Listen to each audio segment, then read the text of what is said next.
ГСП онлайн. Городские новости сейчас. В актовом зале школы номер 18 прошла профориентационная встреча со старшеклассниками. Сюда пришли те, кто хочет учиться родину защищать. 11-классники, которые планируют поступать в вузы для последующей работы в ведомственных структурах. Как подготовиться к учебе в таком учреждении и что из направлений лучше выбрать, ребятам рассказывают представители 5 силовых структур. У нас в гостях 5 силовых структур. Это Министерство чрезвычайных ситуаций, прокуратура, военный комиссариат, Министерство внутренних дел и Управление Федеральной службы исполнения наказания.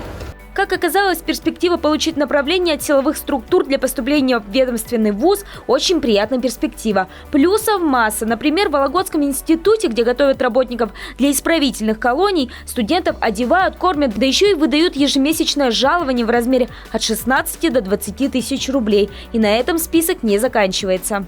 Во-первых, 5 лет, что вы обучаетесь, вам засчитывается в стаж службы.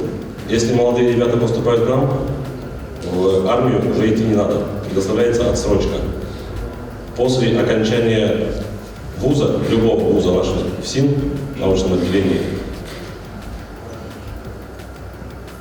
вам гарантировано трудоустройство 100%.